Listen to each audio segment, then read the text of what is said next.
Ere tumwebaza abamuunza abamuwa sente sigana bamuwe naye tosooka ate kunafuya musajja gozadde mu baana okufuna sente.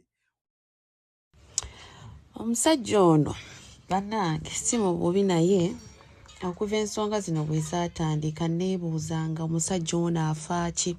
Statement gy'asoose tunafuyanga musajja gw'ozadde mu baana lwa ssente. Mukulu kankubuuze, bwe wali ojja mu kamera okwogerera Amil yali tazadde mu Chosen Becky abaana? Ebigo bino bye wayogera si tata w'abaana ba Chosen Becky. Why didn't you respect him in the first place? Essaawa zino oyogera ng'omuntu alinamu ku magezi, naye musajja simanyi oba naawe oli omu ku baami ba Chosen Becky. Si mu bubi.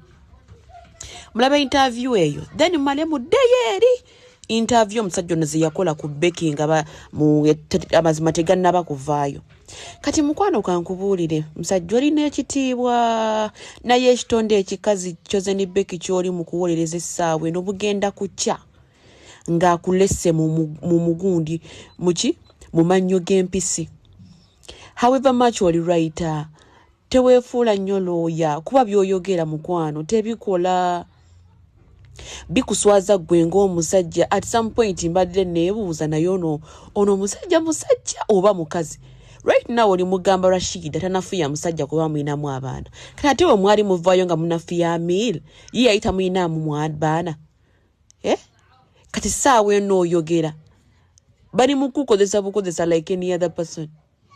Gwatali wakika toyina kakwate just your songwriter.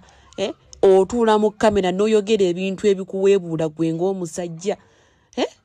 Mbusimanyi ave ku gundi bw'amuyina namugambye amusonyiwe kuba amuyinamu abaana. Amiru amuyinamu nsolo oba amuyinamu masepiki n'amasowaani. Mugenda kuddiisa bane munnange sifa abamu abayinamu ku IQ eziri waggulu.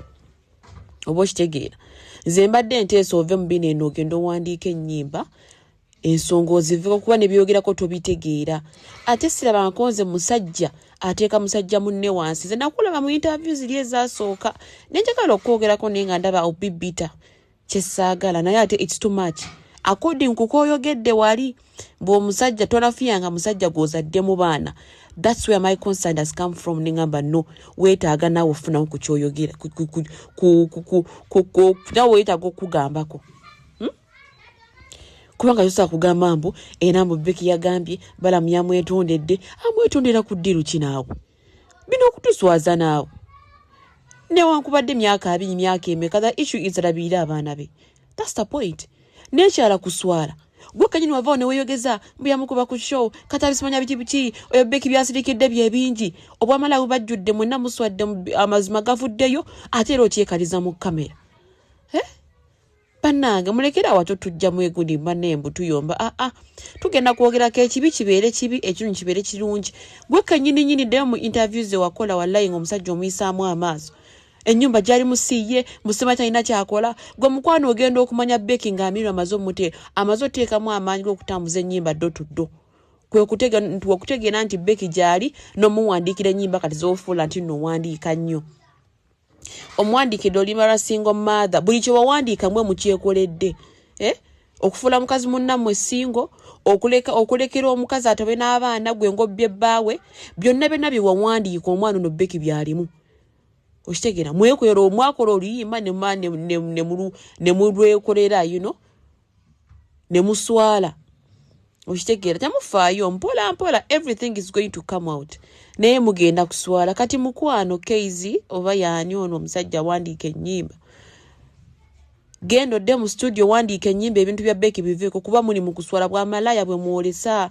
Naawe kennyini by'oyogera tebirina we bigattira n'omulundi n'ogumu.